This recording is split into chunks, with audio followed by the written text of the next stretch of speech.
Halo, Hai. kemarin kita buat temanya adalah sehat fisik, sehat jiwa di tengah pandemik corona, gitu kan?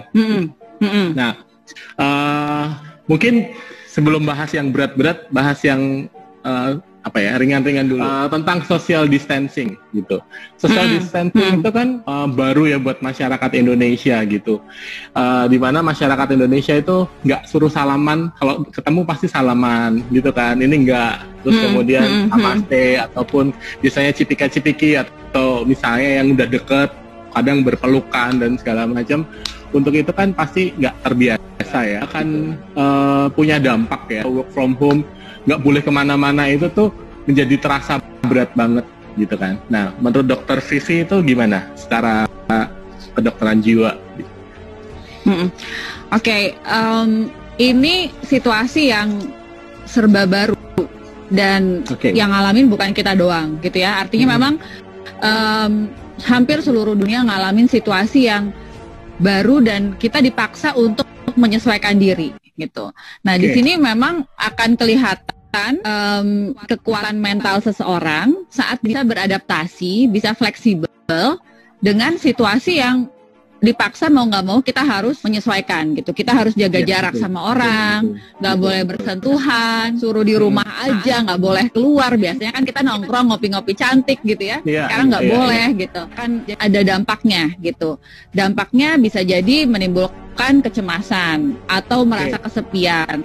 Atau ada kekhawatiran, ketakutan tentang sampai kapan hal ini terjadi, sampai kapan kita bisa berjauhan seperti ini, nggak ketemu keluarga, atau mungkin nggak bisa pulang kampung gitu kan. Jadi kecemasan, kekhawatiran, rasa kesepian itu bisa muncul. Nah, itu kalau berlangsung terus-menerus itu yang bisa mengganggu kesehatan mental seseorang.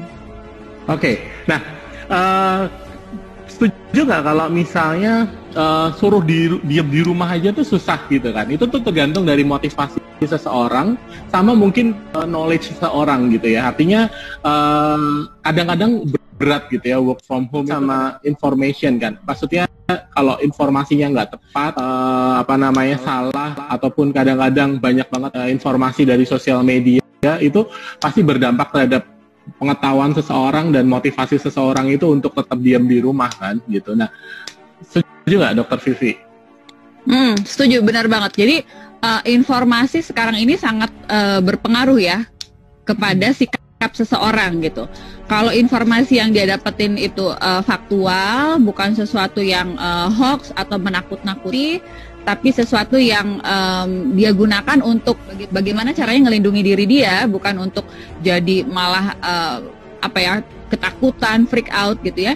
Justru informasi ini yang sangat yang sangat diperlukan supaya orang tersebut punya motivasi gitu. Oh ya, harus dilakuin bareng-bareng gitu, satu kota, satu negara gitu kan. Karena kalau cuma saya yang ngelakuin tapi yang lain nggak ngelakuin, ya kita tetap akan kayak begini lama gitu ya. Jadi penting banget sih informasi itu disebarkan seluas-luasnya, tapi yang kata kuncinya adalah informasinya harus faktual, bukan sesuatu yang menimbulkan kayak ketakutan gitu, bahasa-bahasa yang cenderung konotasinya misalnya kayak mau kiamat lah, atau ini bakalan orang akan banyak yang meninggal dan sebagainya. Itu hanya akan membuat ketakutan dan ini tidak kondusif justru. Tapi kita cari tahu gimana cara penularannya, gimana cara pencegahannya. Jadi kita tetap merasa aman tapi berhati-hati gitu.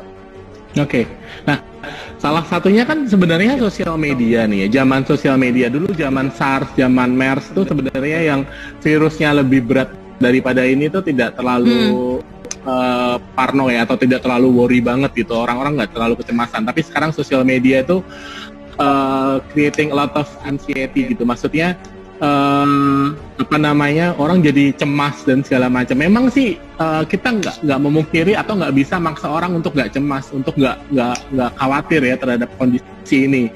Semakin meningkat dan segala macam. Bahkan kalau ditanya kapan ini puncaknya, kapan selesainya akan kapan, kita semua belum tahu gitu kan. Jadi gimana menurut Dokter Vivi ya? Tapi kecemasan itu atau kekhawatiran itu dirubah untuk jadi hal yang positif. Tapi gimana kita tahu tuh wah ini kita tuh udah cemas yang berlebihan nih, kita udah kayak ketakutan yang berlebihan tuh gimana ya mendeteknya, Dok?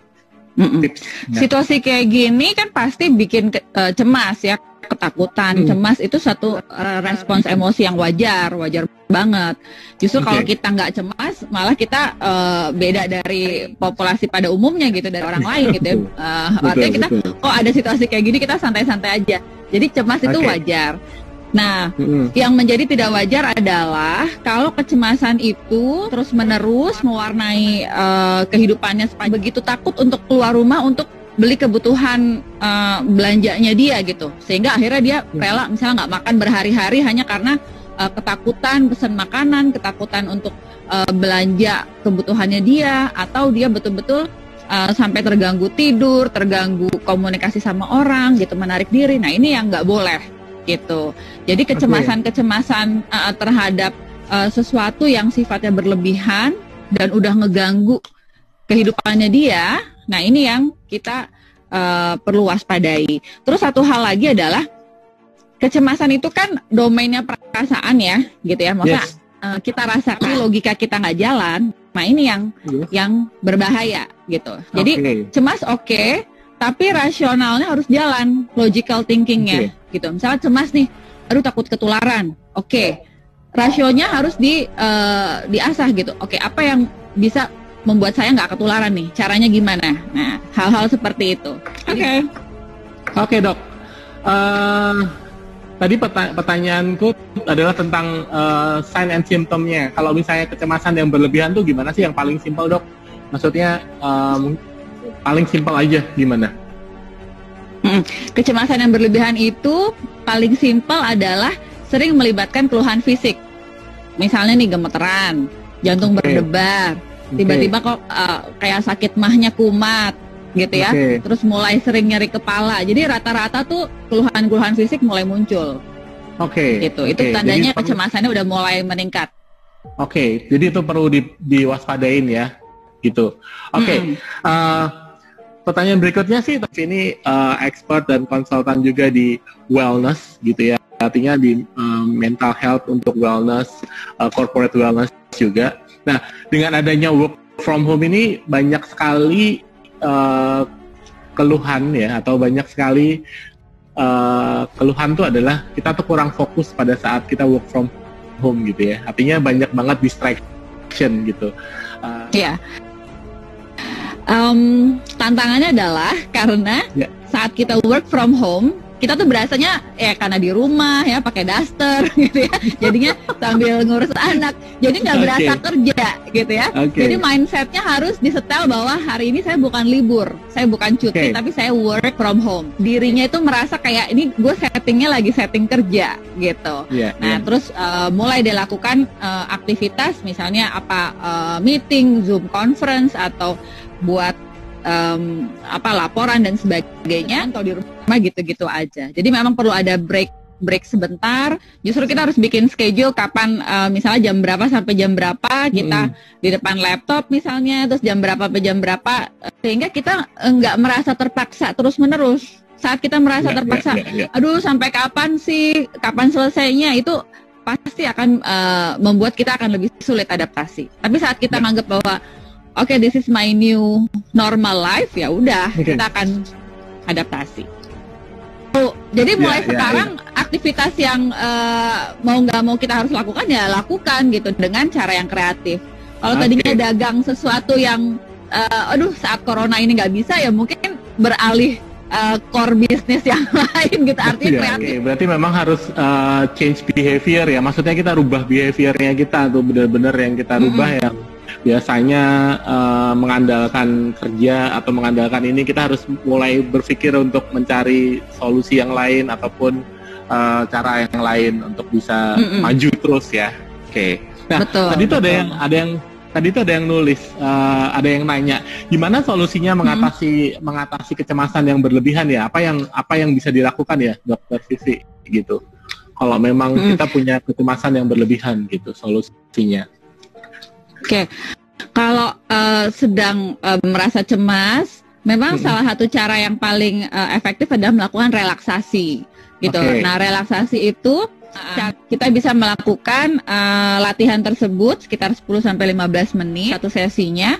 Itu dengan cara kita cukup mengatur nafas. Jadi atur nafasnya, tarik nafasnya lewat hidung, kemudian dibuang perlahan lewat mulut gitu ya. Buangnya tuh bukan yang gitu, tapi pelan-pelan gitu. Dan itu dilakukan sepelan dan selambat mungkin. Artinya jangan napas yang terburu-buru hingga akhirnya orang tersebut akan menjadi lebih rileks gitu. Nah, itu bisa dilakukan sambil posisi duduk, posisi tiduran juga boleh, memejamkan mata atau kalau perlu style musik-musik relaksasi gitu ya yang membantu biar lebih rileks, itu bisa untuk meredakan kecemasan. Jadi salah satu cara untuk meredakan stres adalah memang dengan olahraga yang teratur gitu. Karena kita tahu kan kalau olahraga hormon endorfin keluar. Endorfin kan morfinnya alaminya tubuh gitu ya, hormon rasa senang gitu. Jadi menimbulkan rasa bahagia, rasa senang, dan ini selain menyehatkan secara fisik ya, Dokter Andi pasti lebih bisa menjelaskan, tapi secara psikologi, secara mental itu juga akan membuat seseorang merasa jadi lebih bahagia. Nah, ini penting banget untuk mengurangi stres. Oke. Gitu. Ya, ini juga ada pertanyaan juga tentang anak, terus kemudian tentang guru juga nih. Dok, guru tuh yang seharusnya menerangkan materi hanya memberi tugas. Itu malah bikin stres, Dok. Nah, ini buat mama-mama di rumah nih, Dok. Mama-mama di rumah ini yang biasanya nggak ngurusin anak, sekarang ngajarin anak, itu satu ya. Terus kemudian habis itu dikasih PR, ngajarin anaknya juga. Kalau dan ngasih tugas susah-susah lagi tugasnya. Iya, susah-susah kan. Dan orang tua itu lebih galak dibandingkan gurunya, benar kan? Jadi nah itu meredakan emosi atau emosi terhadap anak itu juga penting ya. Tipsnya apa? Gimana tuh Dokter Vivi menanggapi masalah ini gitu? Iya, padahal biasanya cuma ya anak pulang sekolah, kita bantu kerjain PR, bantu dampingin dia belajar di rumah, tapi kita nggak yang sekian jam bersama anak gitu di sekolah. Sekarang kita harus ngerasain. Nah, jadi balik lagi kita harus setting dulu mindsetnya gitu ya. Mindsetnya bahwa anak kan tetap guru yang memandu sebetulnya, walaupun memang sifatnya hanya kayak ngasih tugas atau ngasih PowerPoint dan sebagainya. Tapi kita di rumah mendampingi si anak ini untuk bisa ngerjain tugas. Jadi penting banget untuk kita ngebantu anak untuk mandiri sebetulnya. Pertama, bantu mereka untuk mandiri. Karena selain kita yang adaptasi, anak kan juga adaptasi. Ini sesuatu yang baru buat mereka, gitu ya. Jadi kita perlu setting mindsetnya bahwa ini baru untuk saya, ini baru untuk si guru, dan ini baru untuk si anak, gitu. Jadi gimana yang penting adalah get things done, gitu. Kerjaan yang disuruh, kerjaan yang diminta bisa selesai, gitu. Jadi campaign-nya sih untuk lebih memperhatikan kesehatan mental dengan berbagai tips lah gitu ya, gimana ngejaga kesehatan mental selama situasi ini. Oke, thanks ya Dokter Andi.